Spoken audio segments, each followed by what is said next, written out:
Welcome everyone to the Collaborative Mentoring Webinar Series, and thank you for joining us today for the first webinar of 2020. Today we'll be talking about workplace mentoring and preparing youth for success in the workforce. I'm Minnie Chen of Mentor, and I'll be facilitating today's conversation. Before we get started, I wanted to share some housekeeping information.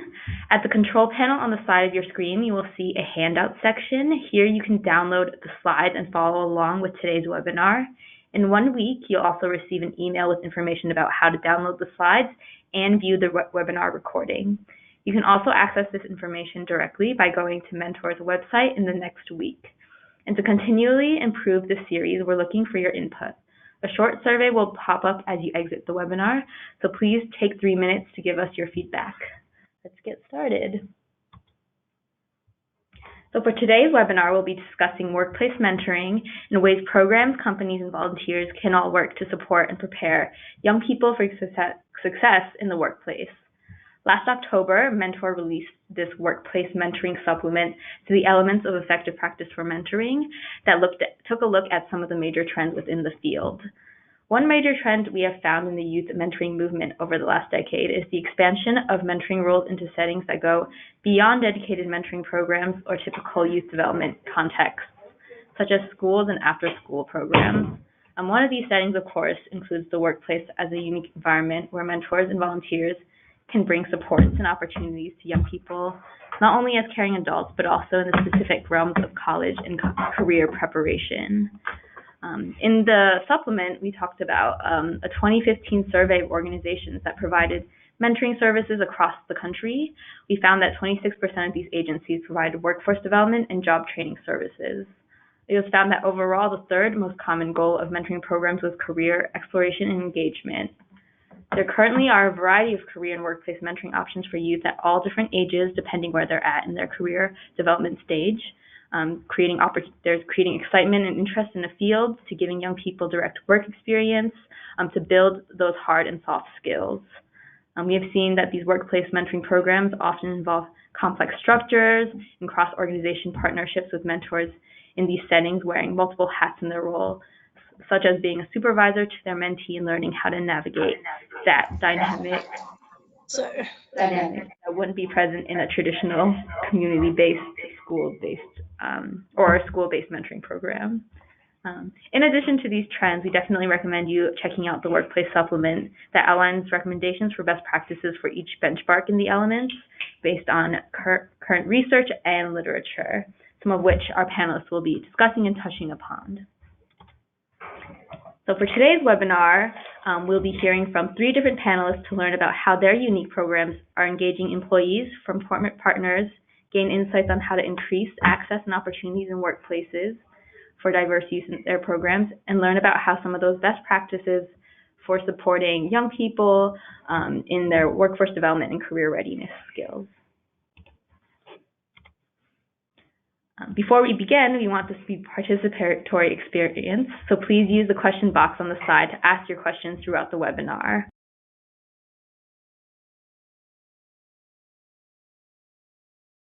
But we will do our best.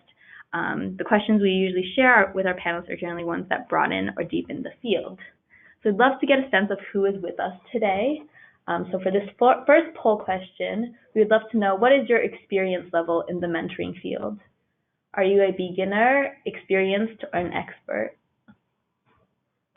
So just take a minute or so to complete this poll.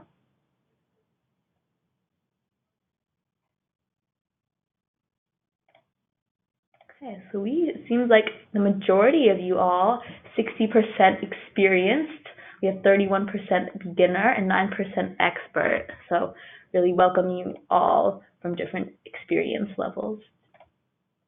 Now our second poll is, what is your role in the mentoring field? Are you a practitioner, researcher, technical assistance provider, funder, or other? And if you're choosing other, we'd love to hear what is your role in the mentoring field, if you want to type that in the questions box.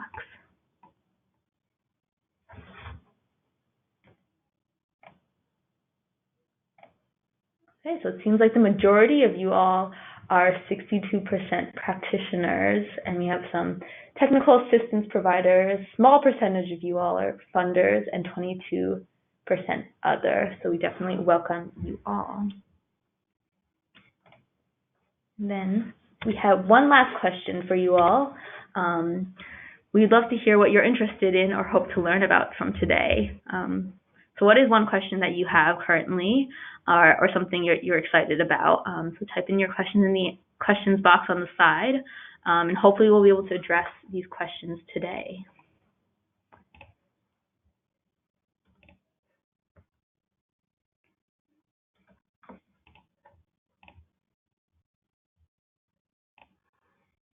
So I'll let you all take your time with that.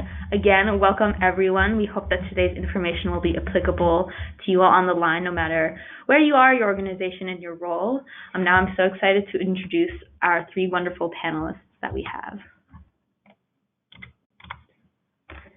So we have Daniel Horgan today. Daniel is the founder and CEO of Cultivate, where they are expanding networks, developing talent, and acceleration growth. Daniel has over 20 years of experience working in the business and nonprofit sectors, fueled by his commitment to increasing others' access to relationships and opportunities that transform their lives. From Pittsburgh, Pennsylvania, and currently living in New York City, Daniel also serves as a consultant and mentor on corporate engagement and youth mentoring. Welcome, Daniel. Happy to have you. Next, I want to introduce Maia Almendral Esteves. Maia is the National Director of Programs at America Needs You. Throughout the last decade, Maia managed over 1,500 volunteer mentors and programs across the country. Maia is originally from the San Francisco Bay Area and is currently living in New York City as well. She earned her bachelor's degree from UC San Diego and her MPA from Baruch College. Lastly, I want to introduce Maggie Raible. Maggie is the co-founder of Basta.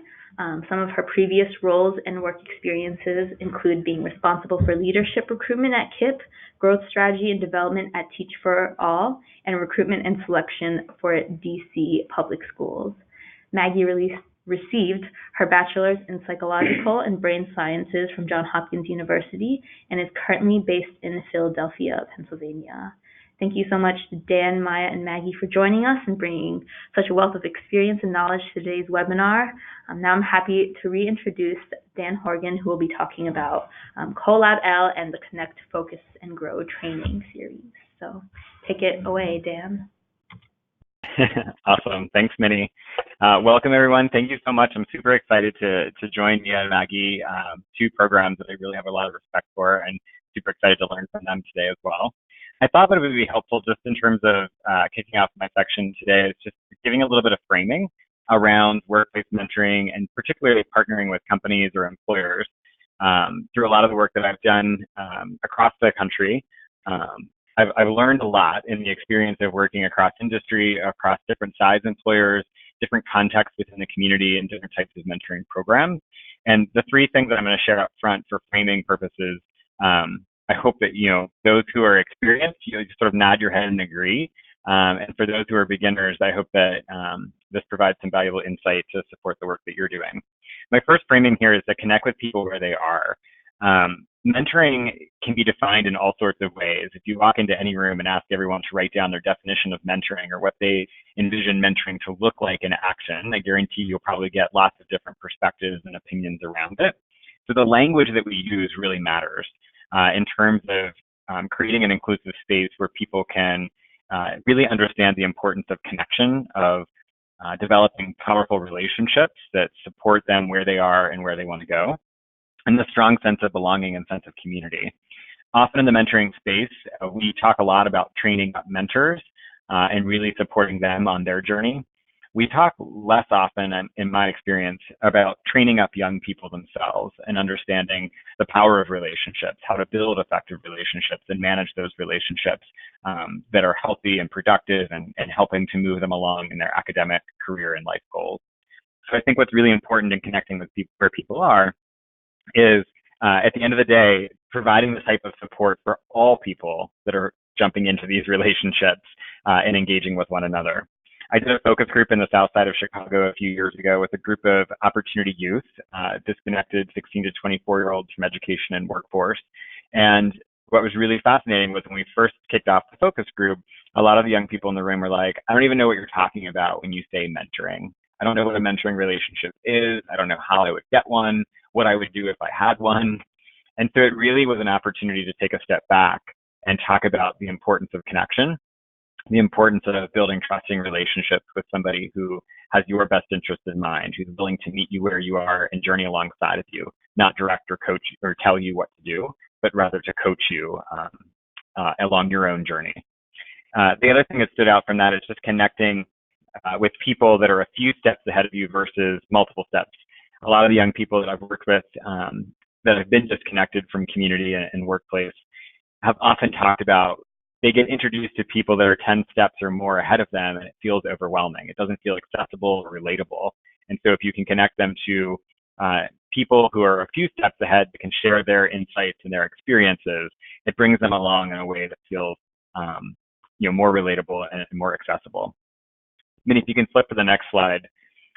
The next part about framing that I just wanted to share is to expand the focus, especially when it comes to corporate partnerships work in the workplace mentoring arena. This is about relationship building. It's the long view. It's not about the transactional moment of just, connecting a young person to a job or an internship or an apprenticeship. But it's about building a relationship with a group of employers and a group of young people so that they can meet each other where they are, understand each other's context, goals, ambitions, and really journey alongside of each other, both growing as that relationship deepens and expands. In the same way that organizations can be thinking about the way they partner with companies, with employers. So I often use the donor example. Very few of us, I would hope, would walk into a situation with a potentially new donor and make the pitch for $1 million without ever having a pre-existing relationship. And far too often in the mentoring space, I feel like we go up to a lot of people and we say, hey, would you jump into a mentoring relationship, make this really formal commitment for this long period of time, following through with all of these different roles and responsibilities that we're asking you to play, without really creating a step before that, which is focused on relationship building. So the importance of identifying multiple on-ramps or a continuum of engagement, where when you're out connecting with people in the community, you meet them where they are, you find out where they are in the continuum, you on-ramp them, and then gradually move them along the continuum and deepen the partnership, deepen the engagement over time at a pace that feels good for you and for them. And so just, again, aligning your business and community goals with the young people's goals and priorities is an important part of that journey. Great example highlighted here on the slide is Starbucks. So in the opportunity youth space, and particularly with workplace mentoring, Starbucks is not just hiring young people through their opportunity youth hiring initiative, but they're serving as a convener, a partner with 100K Opportunities Initiative and several other regional networks where they're bringing community-based organizations, employers, policymakers together to talk about how we can make sure disconnected youth have access to relationships both before the point of hire as well as afterwards. They're also encouraging managers to get trained up on how to manage with more of a mentoring mindset so that they can really build relationships with their frontline staff and help those staff understand different career pathways or different benefits that are available to them, everything from college access to benefits to mental health. They're leveraging their stores, the physical spaces, to host mentoring events within communities, bringing people together for one-time mentoring opportunities as part of a mentor campaign called 10,000 Connections, partnership with LinkedIn and Starbucks. The point being that when we go in sometimes with a really narrow focus of what it is that we want out of a partnership with an employer, we miss out on all the richness that could come from that relationship because we're focused on a transaction in the moment. And so the importance of expanding our focus here will set you up for success. Minnie, if you flip to the next slide. My third framing point here is around just cultivating growth in community. I'm always touched by the fact that regardless of age, background, where we are in our own personal journeys, we all are craving a sense of community, a sense of connection. And I believe the best way to create these inclusive relationships is to take our time, be patient in the process of cultivating growth in community, and be intentional at the same time. So be really thoughtful about the spaces that we're creating for two people who've never met each other to come together, to feel both safe as well as supported as they spark that potential connection to a new relationship. Focus on the human element before you identify labels. So before we start calling youth at risk or opportunity youth, before we identify our employer partners by their job titles or their rank within a company, really just connect two people who happen to live in the same community and give them an opportunity to understand each other's context by encouraging their own sense of curiosity and really balancing that sense of teaching and learning. And just recognize the diversity of motivation. The pictures here are from a series of events that we've done, bringing community members together with young people from workforce development programs in different communities across the country. And whether it's a TFA, Teach for America, or Teach for All alumni who is no longer in the classroom but seeking the opportunity to connect with young people in the community, or an individual I met in Chicago who had just recently lost his wife of over 30 years and wanted the opportunity to give back and to feel a stronger sense of connection with young people in his neighborhood, to retirees or people just looking for an outlet that's different from their day-to-day. Those motivations are unique and different, and we have to be curious enough to understand them in order to, again, bring people into the fold, expand our tables, bring more seats to the table so that more people can be part of these community building opportunities. So if we flip to the next slide, Minnie had asked me to share some context around a national project that I worked on in partnership with Mentor that was supported by the Schultz Family Foundation. It initiated several years ago called Opportunity Youth Thriving and was later rebranded to the National Mentoring Project. For context, it was a project that was designed to support young people who were currently not employed or not in school in 4 different cities across the country. In total, we worked with about 400 of these young people, and our goal was to connect them with trained community-based mentors that worked alongside workforce development agencies that were training these young people to enter the workplace. And then the goal of expanding employer partnerships or relationships for those workforce agencies so those young people, when they graduated, could access jobs where they not just could have a job, but they could have a pathway to opportunities. So they have different types of opportunities to learn and grow either at that company or within the broader field. And so this project really required us to take a step back and say, how do we look at all these different stakeholders, the managers that are going to eventually hire these young people, the mentors that we're trying to connect to them to support them outside of the context of a formal program, and the young people themselves. And so we developed, with the feedback of all those different individuals, we created a curriculum, a program called Connect, Focus, Grow. We tested that curriculum across 5 different cities with over 1,000 young people, mentors, and managers.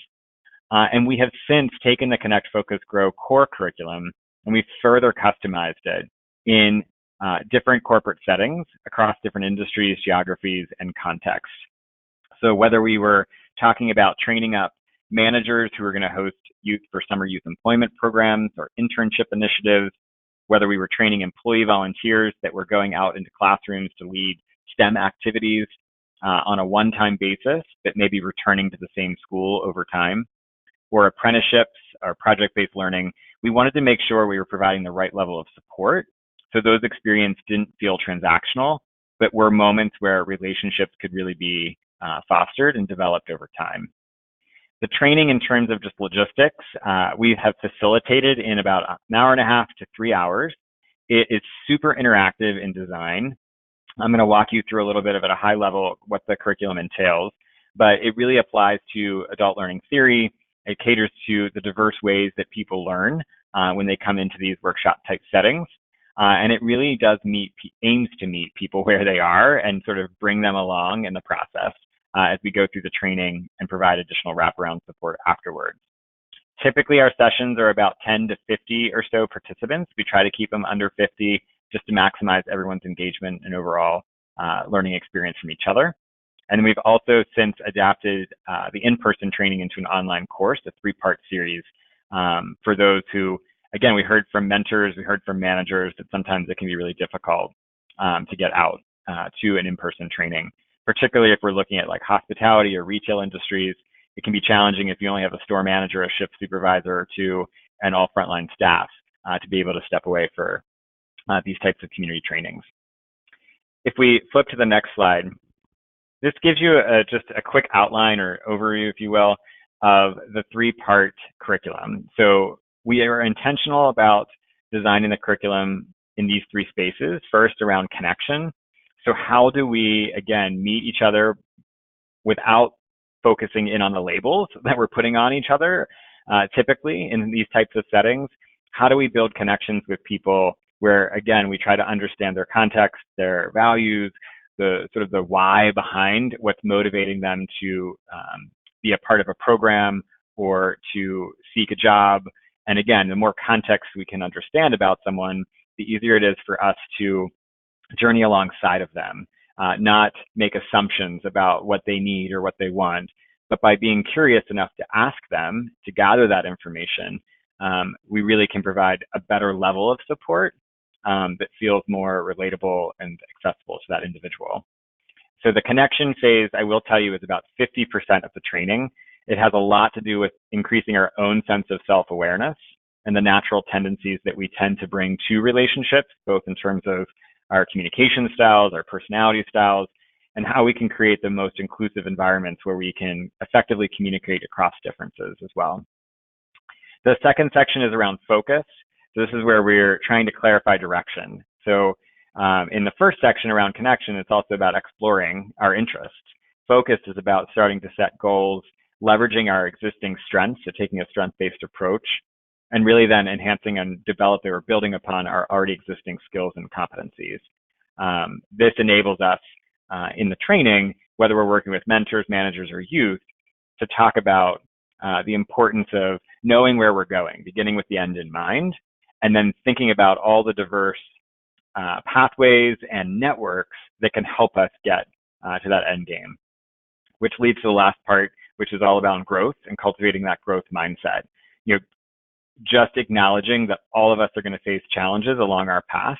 And so if we can strengthen the muscle to navigate through those changes and obstacles, help us to develop the skill set of both giving as well as receiving and using feedback effectively, we can cultivate that growth mindset that'll keep opening doors of opportunity for us, as well as expanding our network of support. So the three sections are, again, connect, focus, grow. If we flip to the next slide, I know you all have in the attachments, you'll get these slides, but I wanted to just give you a few examples of how the training unfolds. Tiny Teach is one of the very first exercises that we use in the training, and it's focused on pairing up individuals to both teach each other something that the other person doesn't know, as well as learn something from your partner. And it's super fast. We do it in like 5 minutes. You each have 2 minutes or so to do it. It can be anything from your favorite dance move to a recipe, how to say something in a different language if you speak another language, talk about a family custom or tradition.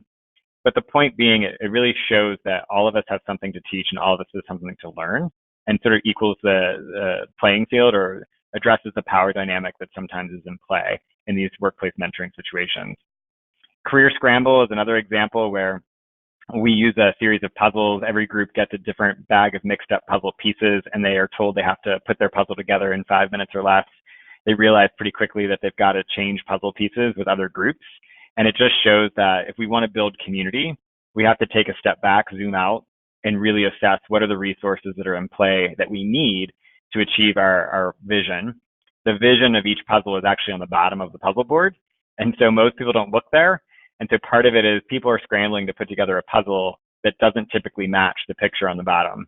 And so we use it as a point in the training to say, if we start with the end in mind and understand our goal, it's easier for us to clarify for others or communicate what we need. And then lastly, strategy box is just acknowledging that it's an example of we sometimes get bogged down by a challenge or an obstacle. Strategy box is a tool that we coach people on how to use where you reframe to something that you've been successful at, and at the end of the day, help you to think through how you can use the tactics for those past successes to overcome your current obstacle or your current challenge. So again, these are pretty hands-on exercises. They're really designed to equip participants with the tools that they need and a common language that they can apply in their workplace mentoring relationships. We flip to the next slide. I just wanted to show you that in addition to the in-person training and the support that's provided through different program partnerships with employers, we also developed an online portal that essentially was designed to provide additional layers of support and coaching. In our focus groups, we heard loud and clear there were a lot of topics that people wanted us to provide resources on, but we realized that in our initial training, we couldn't cover it all. And so this online portal that we created through a learning management system called Talent LMS enabled us to create short mini modules, 10 to 15 minutes, ranging from a whole series of different topics, from conversation starters to understanding different types of personality styles and how to communicate across those differences, to more tactics on cultivating a growth mindset. One thing I'll just flag here is that all of the content on this microsite can be customized. So we've worked with companies like AT&T to align to what their workplace mentoring program goals are for their mentors, managers, as well as the young people they're engaging in internships. And the online learning communities can also facilitate different types of groups. So you could have group discussions with all of the youth interns in a program or all of the mentors that are part of your initiative. The last slide just gives you a quick snapshot of a few of the different modules that are available on the online portal. As I mentioned, it has a wide variety of topics covered. My last point I just covered before I pass the torch here is really in the context of this work, Connect, Focus, Grow is an example of a resource that is available to the field through Mentor that you can use to support workplace mentoring. In the context of really building partnerships, focus on how you can make them turnkey and relationship oriented from the very beginning of your partnership building process, and also focus on building multiple champions within your employer context.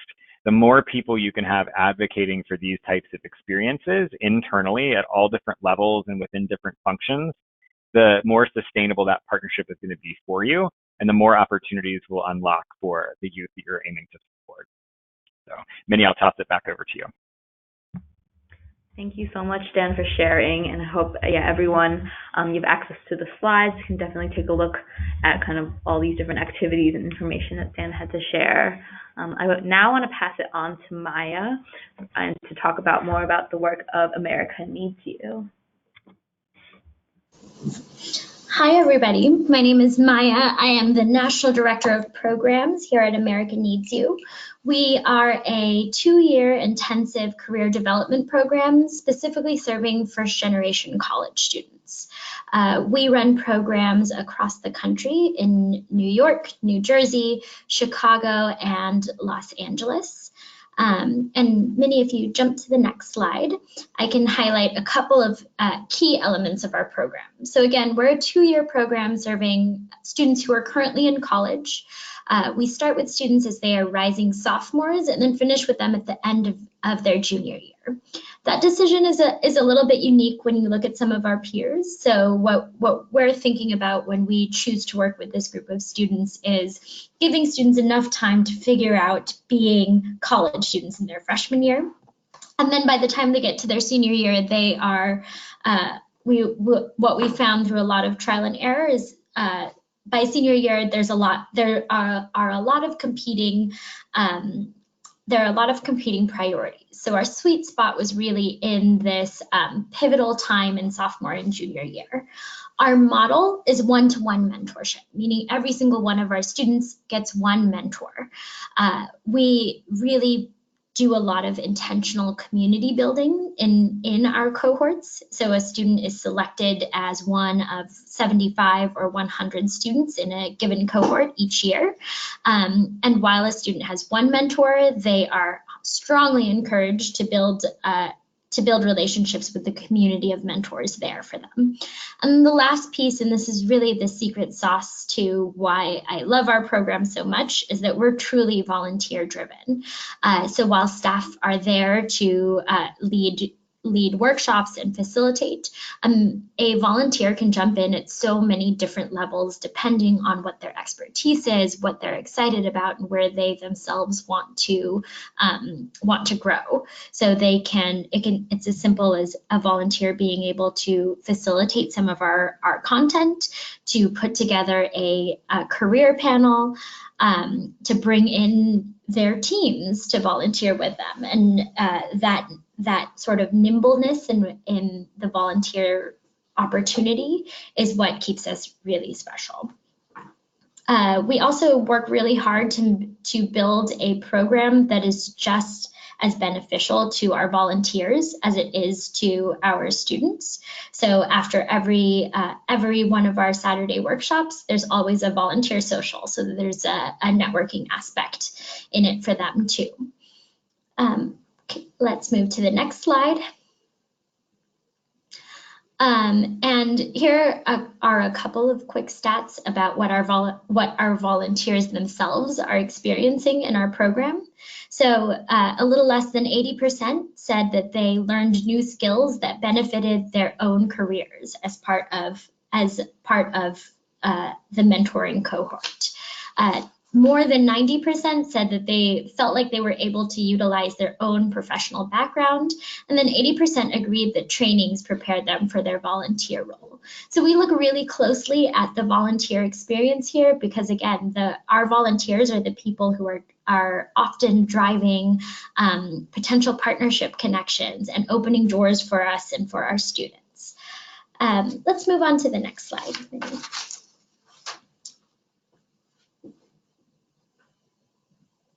Great. So I'm going to go through three important parts of our approach to volunteer management. Minnie suggested a couple of questions that might come up from the audience. So the first is what volunteers are we bringing to the table, and how do we prepare them to be successful in their volunteer role? So it starts with selection. As to be a mentor coach in the program, there's a formal application process, and then the most important part is an actual interview with a staff member or board member or existing volunteer. And we're looking at the quality of their resume and LinkedIn, and then going through an actual interview. The thought is that if a person can go through these steps, they will be more likely to be able to coach a young person through this as well. We also look very carefully for somebody who sees mentoring as a two-way street. So I'll get a little bit more into this in the next bullet point, which is a curriculum. So our curriculum we have a curriculum for a series of 28 full-day Saturday workshops. So we are a really robust program and have done a lot of work to make our curriculum best in class and to keep it nimble and up to date with trends that we're seeing with our recruiting partners. So within our curriculum, we do a lot of work to balance structure and organic conversations and real life anecdotes from our volunteers. So most of our volunteers are about 3 to 5 years into their career, and they come with a really different range of willingness to jump in. So the thing that I love to hear most when I'm working with volunteers is A&Y makes it so easy to know what my role is. And I never have to be an expert in something, but if I am, there's a real way for me to contribute. So one example of that is in our resume workshop. What the curriculum does and what staff help to facilitate is essentially the skeleton of any given topic. So in our resume workshop, we might talk about this is the basic structure of a resume, this is the purpose. And then we turn it back to the group and say, okay, let's give some nuance to resumes, because nothing that in workplace mentoring, it can really be prescriptive. Right? It depends on the level that you are applying in. It depends on your industry. It depends on the company that you're going to. So we'll lean on mentor coaches to give that nuance and those personal anecdotes. Our curriculum starts with everything that you would expect in a career development curriculum: resumes, cover letters, interviews. And then we move into a lot of the softer skills in the second half of year 1 and year 2. So one of the workshops coming up for most sites next month is called Unwritten Rules of the Workplace. And that's where we really start to balance the field and make it less about professionals telling students how and what to do something, and say unwritten rules of the workplace is the conversation around what are the rules after the employee handbook. So this is where mentor coaches start to say, there's an unofficial rule at my workplace where everybody wears black, and that is the way that you show that you fit in. Or we can never leave before the boss leaves. And then we tell our fellows that during that workshop, there are no questions that are off the table. So what ends up happening in that conversation is all of the questions that fellows have sort of been keeping to themselves start to come through the woodwork. So I've seen fellows ask questions about dating in the workplace, about navigating their religion in the workplace. Or I had a fellow come up to me at the end of this workshop and say, because of my religion, I'm actually not allowed to shake hands with people from the opposite sex. But I thought if I was supposed to, if this was the rule of the professional world, then I just had to get over it. And I felt like I was doing myself a disservice. And we talk about finding an authenticity line with fellows, and as they navigate their own career trajectory, keeping true to that authenticity line. So what our curriculum is really trying to do is give our mentor coaches a starting point to say, these are the rules, this is how you bend them, this is how you break them, and this is probably what needs to stay true to yourself. And then along the way, we provide some ongoing training. So this includes topics like the internship search, how to organize the internship search process with your fellow, how to hold effective check-ins. And then one that we developed recently this year is a financial planning simulation. So before our financial planning workshop, we give our mentor coaches in teams a little case study of an actual family income in our program, and ask them to build a budget and put themselves in the fellow shoes. And then that's the point where they start to say, oh, I've started to see some cues that my student, doesn't have consistent access to a computer, and that's probably what's getting in the way of their internship search and activating a different part of their problem solving and empathy with our students. Next, we'll move on to how do we match pairs? So one other unique aspect of our program is that we are major agnostic. And I think if we were all honest with ourselves and thought back to what we were like as sophomores in college, we probably made the thing that we thought we were going to do probably shifted over the course of our college period. So we do not match based on industry. What we do instead is, we have a series of 28 Saturday workshops, and our students don't get matched until the 4th or 5th workshop. So those first 3 workshops are essentially, some colleges do this, the shopping period, where you just get to meet every mentor coach that's out there in the cohort, and then start to think about what kind of support do I actually need. And then from that process, students who often thought, I'm a nursing major and I need somebody who is in healthcare, start to realize, actually, I would really thrive with a mentor coach who was from a similar background, or background isn't important at all to me. I want somebody who's super different from me and who will change my perspective. So our matching process is completely student-led, and while some matches are based on industry, it's not solely based on industry. After After students are matched, every 6 months, we check in on them using a strength of relationship survey, which looks at things like mutuality, right? Is this mentoring relationship a two-way street? It looks at things like, has my mentor coach helped me introduce people in their network? And then we build opportunities for connecting with other mentors. So like I said in the beginning, we really work very hard at building a community, a cohort community. So if a student is matched with somebody who is not in their career field, then they always know who is available to them. What we're really working to do is fill the network gap for our students.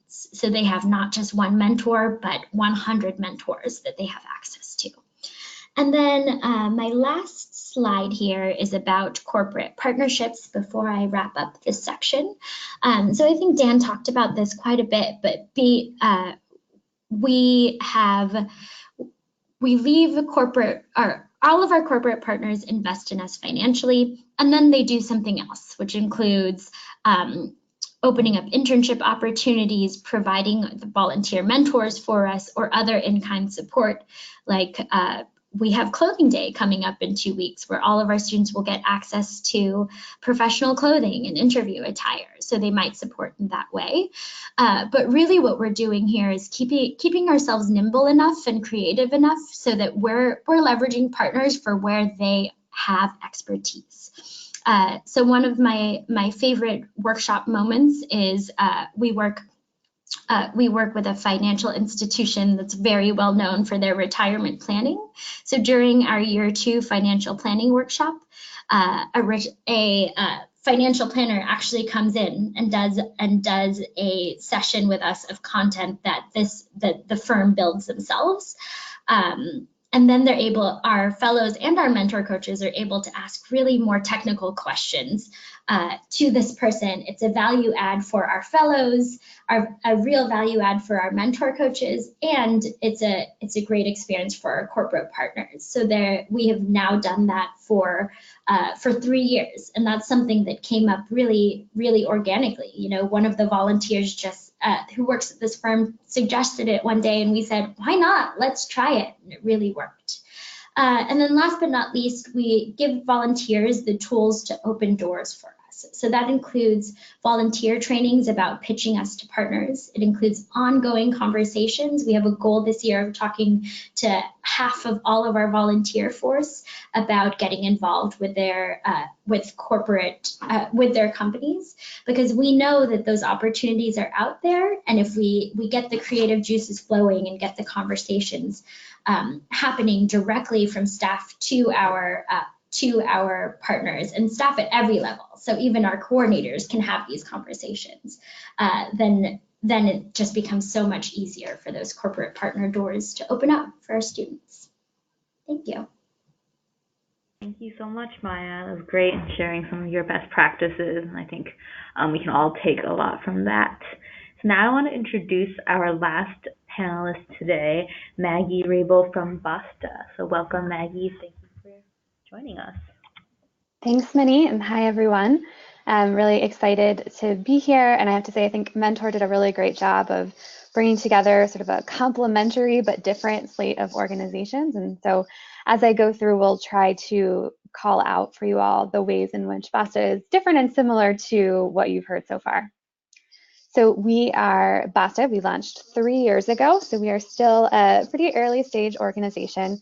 And we really launched to bridge the gap between employers and first-generation college graduates for first jobs. So we're working with students at a really critical transition point for them from college to their first job. And our outcome of our program is that first job. We have a very short intervention. So we work with students across a 10-week fellowship program. And so you can sort of think about us as we are often supporting the students who maybe didn't find an America Needs You type of program earlier on in their college careers. And so many Basta fellows are reaching us in their senior year, potentially even the last year of college or right after graduation. And they may not have full clarity about what they want to do with their bachelor's degree. They may sort of have an average GPA, but not an outstanding GPA, often because they were working 40 hours or more while they were in college. And they may have had an internship or two, but many of our Basta fellows come to us without having had an internship yet at all. All of our students are also first-gen graduates, and our students are about 86% Black and Latino, and 94% are Pell Grant recipients, to give you a sense of the group of young people that we're working with. And if you can click to the next slide. So our belief, our approach to our work is that a combination of learning and social capital, which we define as access to those who have knowledge and power, is what drives tangible job outcomes for our students. So students need a combination of sort of career readiness supports, which is knowledge and job search skills, and social capital to ultimately access the great first jobs that they want for themselves and that we want for them. And so I will talk about the role that volunteers play in a few moments. They specifically play a role for us in the social capital aspect of our program. You can click to the next slide to share a little bit about our program so far. As I said, we are just a little over 3 years in, but we have seen strong job attainment results so far. So 84% of Basta fellows secure what we consider to be a career pathway first job within 6 months. And we define career pathway as having a salary that's benchmarked against averages for first jobs in New York, being full-time, having benefits, and having a career ladder. And we've also seen that our Basta fellows are succeeding in their first jobs. So more than 90% have been retained in their first job a year or more. And as you can see from the slide, working at some really great companies in New York. You can click to the next slide. So I hinted at this before, but I think one of the things that's really different about Basta as compared to some of the other programs in our space, and definitely different than America Needs You, is that we are a really short intervention. And so we use volunteers and mentors, I think, pretty differently than other organizations. So because we only have 10 weeks with our students in the fellowship program and are really driving towards that concrete outcome at the end of the first job, and also because the young people that we're working with are about to graduate. So they are right on the cusp of adulthood and becoming professionals themselves. So for those reasons, we actually don't use mentors or volunteers to deliver critical parts of our programming, but actually use them instead to extend the social capital of the young people that we're working with. And so we have a large community of volunteers that we refer affectionately to as our volunteer force, which you can see a snapshot of on the screen. And these are folks who have gotten connected with our organization, who believe in the value that first generation college graduates bring to the workplace and want to support Basta fellows. Many of them are also first generation graduates themselves, but not all. And they may be with a company that we have a formal relationship with, but often they're just folks who have learned about our work and have been interested in getting involved. So like I said, we're a really young organization, and we're absolutely still learning, and I think have learned a lot from organizations in the space that have gone before us. But I can share just a few thoughts about what has worked for us in leveraging volunteers in our program so far. Many of you want to click to the next slide. Thank you. So like I said, rather than using volunteers in over a long time period, because we have such a short amount of time to support fellows at graduation to secure that first job, we've focused on really short and high impact opportunities. So I think similar to what Maia shared about America Needs You, really wanting to make sure that volunteers are getting something out of the experience as well. We think about that a lot in terms of how we set up the experiences for our fellows and our volunteers. Obviously, we want to make sure that fellows are learning from and benefiting from their interactions with our volunteers, but we want it to feel worthwhile and, you know, like they're having a significant contribution for our volunteers as well. And so these opportunities are generally a single event that can be virtual or in person. Many volunteers will come to multiple events a quarter. Some folks, you know, have the capacity to work with us once a year, and we really sort of set our programming up to allow volunteers to engage with us in the ways that make sense for their schedules and their interests. The event topics are really focused around two main things for fellows. One is professional exposure. So like I said earlier, a lot of times fellows may, because they've had so much on their plates, just being successful in college and navigating a new environment and managing finances and everything that you know, sort of makes the college journey more complicated for a first-generation student. Many fellows have not had exposure to a lot of different professional fields by the time they reach our program.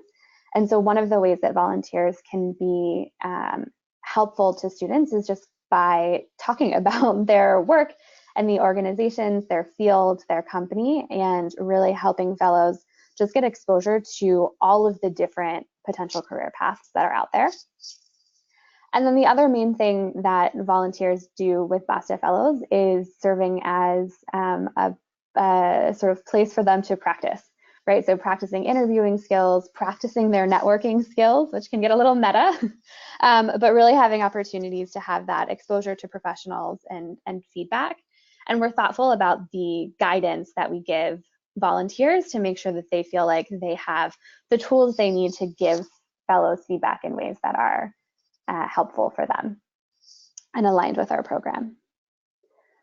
We also think about, I think one way that our program is different is we think about our mentorship really with an end in mind. And so while there are sometimes developmental relationships that I think young people are building with volunteers in our program, they're also sometimes instrumental and you know, more focused on the connection to someone at another company or sending their resume along, or having a single mock interview with a fellow before they interview with the company.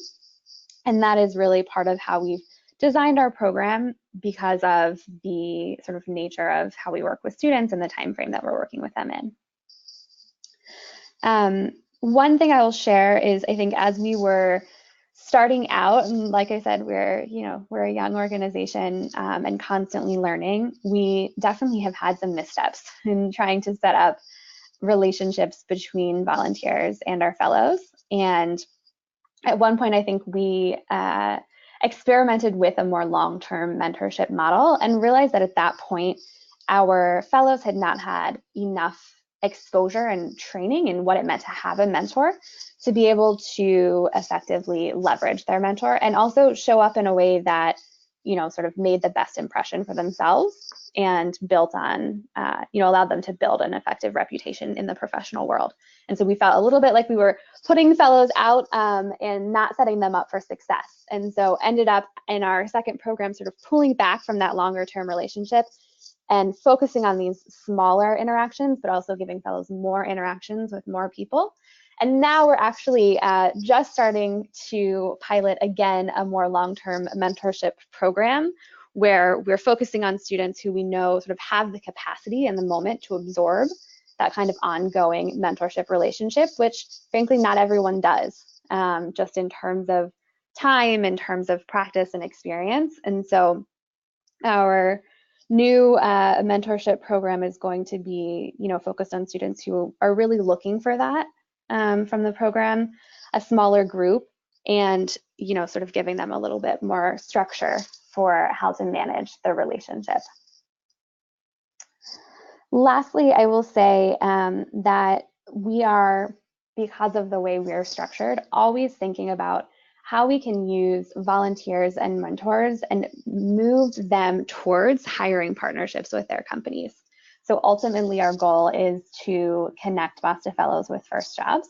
And so anything that can get us closer to first jobs for fellows is a direction that we want to head. And so one of the things that we found is as volunteers engage with Basta Fellows, they are always impressed with the young people that we work with, and over time, they, I think, begin to become champions for us within their own companies and help to, sort of spearhead partnership where the company can have a more involved relationship with Basta and also directly hire Basta Fellows for their entry-level roles. So that's the quick whirlwind version of how Basta has used volunteers so far. But as I said, we are, I think, absolutely the youngest organization in this conversation, and very much still learning from others on the most effective ways to manage these relationships. Thank you, Maggie. This is great. So now we're moving into the Q&A portion of the webinar. So if you all have any questions, please type them in the chat box on the side. We do have lots of questions actually already coming in. Some of the questions you all asked earlier before we began the webinar. So I'll just kick it off now. First, this question that we got a few times in terms of discussion around how do you drive student engagement and motivation? What are ways to keep students engaged in continued learning even after graduation, getting their first jobs, or even after leaving the program? If any of you have any insights on that.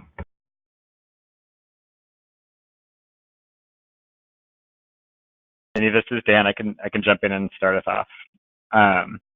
My first, and it sounds so simple, but it's often a missed opportunity, which is ask and engage the youth themselves.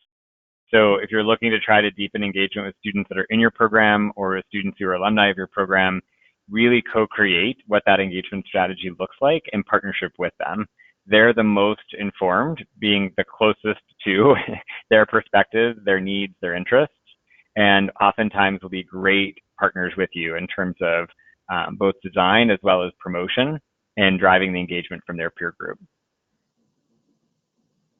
Yeah, this is Maya. I'll add that there's the beautiful part about the career development work is, nobody will ever be done career developing. So I really think that conversation and that work starts with what the program is providing for students while they're in it. So we really work hard to meet students where they are, and in that there is no question too big or too small that students can't come to us for. So we'll get questions like, how do I get an internship at NASA? And then things like, my internship boss wants to take me out to lunch. I'm terrified. What am I supposed to do?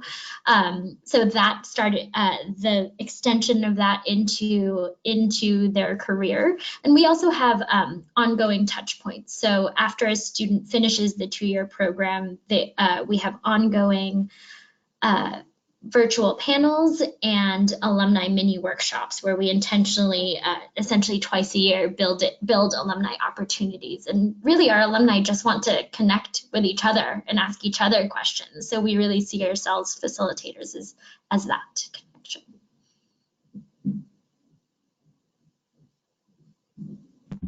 Great, thank you. So we had a couple questions kind of around discussing kind of evaluation processes and how do you all measure impact and really get investment and funding from companies.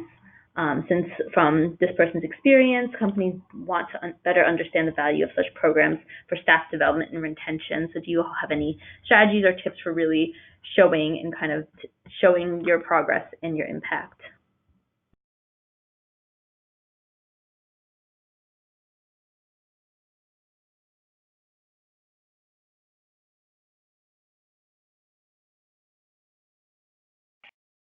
Minnie, I'll jump in again. This is Dan. So I'll just share some context around the National Mentoring Project that we did at Mentor with funding from the Schultz Family Foundation. So from an evaluation standpoint, what we were aiming to do was match young people up with a trained community-based mentor and a trained workplace mentor so that there was sort of a pass-off, if you will. So the community mentor was supporting them to the point of job and within the first 30 to 90 days of transitioning to that job, while the workplace mentor would sort of pick it up and while they got employed, help them navigate within that company, accessing different benefits, networks, and opportunities. The reality is that that became really complicated working across a lot of different employers. And so most of our work where we were successful in measuring our outcomes was connecting them to trained community mentors. So a couple things I would just say in terms of evaluation is creating relationships with funders that is transparent about the realities of the participant's context. In the particular example of the National Mentoring Project, we were working with young people that were across a wide spectrum of the definition of opportunity youth. We were working with kids coming out of the foster care, transitional housing system. We were working with some organizations where the majority of the young people were accessing mental health counseling and support on a regular basis. And the needs of those young people in order to both prepare and be successful in navigating into a career are different and require a different level of support from programs, community, as well as employers. And so I think the more transparent you are in what you set out to accomplish as your metrics in your evaluation to what you're seeing in the work that you do early on, transparently communicating your progress as you go, and then working with partners and funders that are flexible and willing to adapt in real time. So if you see something not working, being able to transition to plan B, C, D, and so forth. So I think bottom line is set really clear goals, be super transparent about the progress towards those goals, and open to learning from the funder as what they're seeing in a broader context of their work, integrating their insights into your strategy. And then 3 is constantly be engaging the participants and the key partners of your program in both the quantitative and the qualitative value of what they're getting, as well as what they would improve upon, would be my recommendation.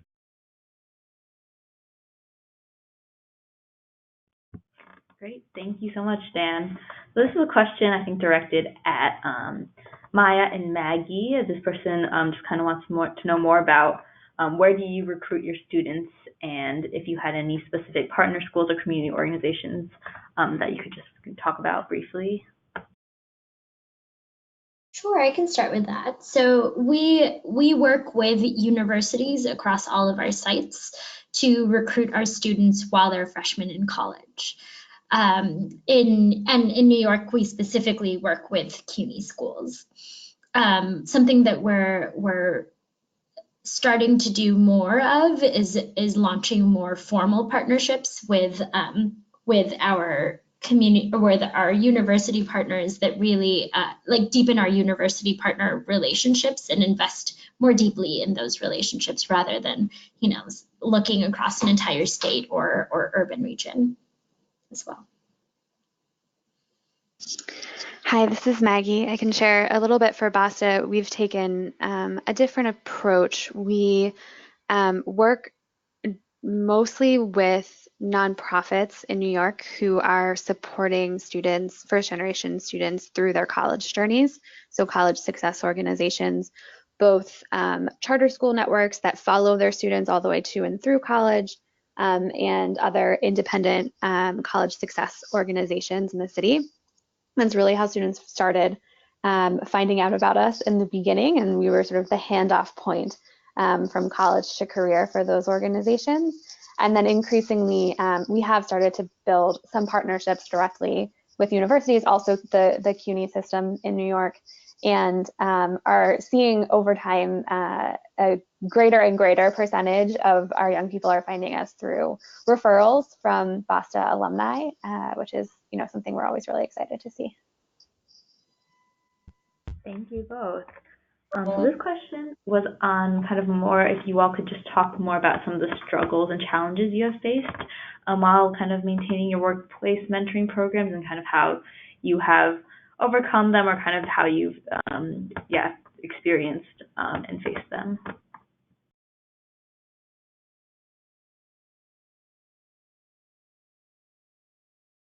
I can talk about one. So this is Maia from America Needs You. One thing that we've been thinking a lot about is, as we work to build more students, is the one-to-one mentorship model the way to go. And in some sites we've tested a couple of trios, meaning 2 students working with 1 mentor. What we actually recently decided and are committing to for our next program year is sticking to one-on-one, because if we're investing long-term in a student's career path, that career path can go so many different directions, and the experience for two students to try to navigate that, sharing one mentor who has a finite amount of time, just doesn't seem like the most robust experience for our students.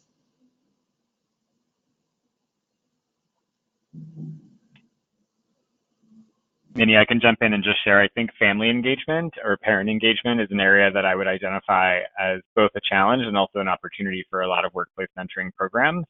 So I think especially in the workplace mentoring situation, some programs like JP Morgan Chase, for example, their fellowship initiative, which is their signature mentoring program working with boys and young men of color, the family engagement component is critical to helping inform and share the same resources that you're sharing with the fellows, with the young men, with their families, so that they are a part of the process, part of the journey, alongside of the mentor and the fellow and any of the other community programs that are providing supportive services to that fellow. And so just encouraging groups, I know it can be challenging, but finding creative ways to reach out to families, inviting them into some of the workshops, hosting special events that cater to where they are and understanding their specific context too, especially if they're a family where their son or daughter is a first-generation college student, creating a space for them to learn alongside of their young person can be really effective in building and strengthening a level of support at home as well as in the community.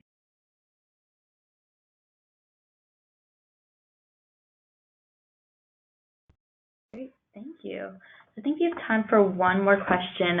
So this question is about if any of you had any suggestions or best practices surrounding just in terms of the onboarding experience for student interns, and kind of how do you ensure or monitor that the young people are having meaningful internship experiences.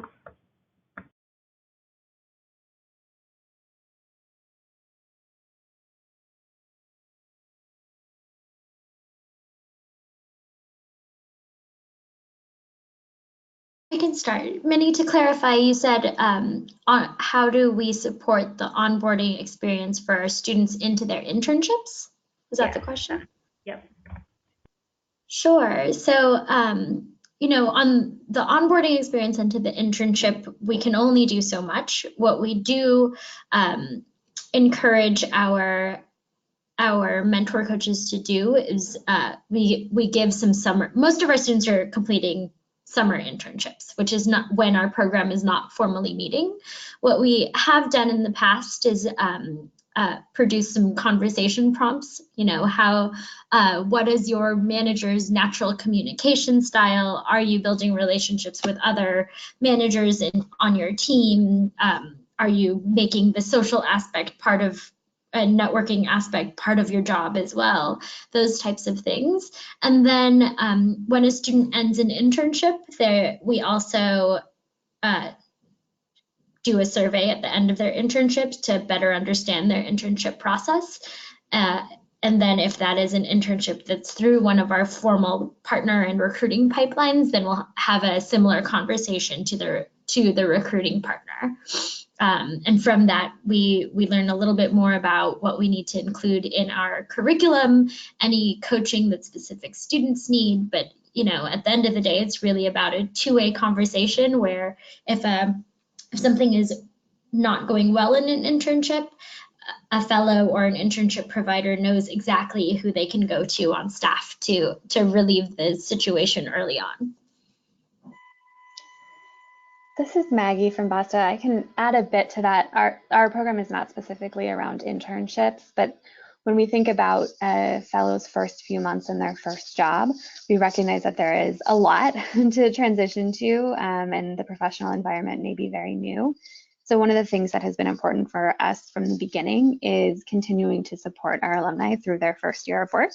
And so right now that primarily looks for us like them having access to our staff and the folks that supported them through the fellowship, that I think could eventually be access to volunteer mentors, and really for students to first and foremost just have a sounding board and a place to come and say like, hey, I experienced this at work. is this normal, right? And a lot of times it is. And it's, yeah, that's what work is like. And sometimes, they are experiencing something that is, not not a great manager, or there's a reorganization happening in their company and there's a lot for them to navigate, right? So sometimes there are more complicated issues that we're able to support them in navigating, but really just making sure that fellows, folks in their first jobs have access to a sounding board in those first couple of months to just sort of gut check what they're experiencing, and be able to understand, what is just a standard part of being in your first job, and what might be outside of the norm. Minnie, I'm just going to add one more thing to build off of those great ideas too, is I think it's really important with young people, especially whether they're starting an internship or their first job, is to really provide the coaching and support for how they can self-advocate for what it is they want to get out of the experience. So identifying the 2 or 3 things that they want to work on, whether it's a specific skill or competency that they want to strengthen or develop, if it's the type of experience that they want to be able to be a part of or gain, the network that they're trying to build. I always say awareness drives action. And a lot of times young people aren't as open or don't feel like they can speak up and say to a new manager or an internship supervisor, in the course of our, summer internship, I'm hoping to get these 3 things out of the experience. Can I work with you to develop a plan to make that happen? Simply just coaching them around that can really set them up for success and help them, again, going back, I think, to was Maggie's point, sort of begin with the end in mind, and sets the manager up with clarity around what that young person is looking for out of the experience too. Thank you so much. I think that's enough.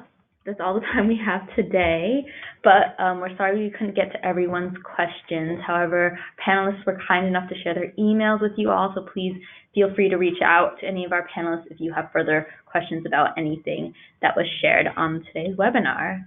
So to kind of wrap up again, I wanted to pass along a few resources for you all to check out. As already mentioned at the beginning of the webinar, Mentor's recently published Workplace Mentoring Supplement, The Elements of Effective Practice for Mentoring. It's a great source to review some of these best practices that our panelists talked about. We also wanted to point you all to the STEM Mentoring Supplement. With this recent research, we have seen lots of trends kind of in increasing emphasis on equity within certain fields, specifically the STEM field. So you can definitely check out the STEM supplement to learn more about how tech companies and programs such as Girls Inc. are using mentoring to address inequities in the STEM field particularly, and how mentoring initiatives are supporting youth in developing their passions and skills in STEM. As always, we want to remind you about other ways to connect and find resources. Mentor scales impact by developing and supporting a national network of affiliates. These affiliates provide the leadership and infrastructure necessary to support the expansion of quality mentoring relationships in local communities or statewide. We encourage you to find out whether you have an affiliate in your region and connect with them to learn about local resources and training opportunities. Additionally, we encourage you to register your mentoring program with the Mentoring Connector, a national database of mentoring programs. The zip code searchable database allows mentors and mentees from across the country to find your program and is connected to LinkedIn, NBA Cares, Mentor.com, and other avenues of free program promotion. Finally, check out the OJWP National Mentoring Resource Center website for no-cost mentoring resources to help you apply evidence-based mentoring programs, mentoring practices to your program. The OJWP NMRC provides evidence reviews on mentoring models and mentoring for special populations, implementation resources, all reviewed by the NMRC Research Board, and the opportunity to request no-cost training or technical assistance. As a reminder, 1 week after the webinar, all attendees will receive an email with a link to the Collaborative Mentoring Webinar Series webpage, where we will post the recording, slides, and additional resources. Also, don't forget we want your feedback, so please answer the short survey and help us make this series better. Love to stay connected, so be sure to visit the webpage again on the Mentor website for an archive of all past webinars and information about upcoming webinars. Thank you again, everyone, for joining us today. Please join us next month on February 20th for our next webinar on mentoring youth impacted by the juvenile justice system, so at the same time, 1 to 2:15 p.m. Thank you all again, and have a great day.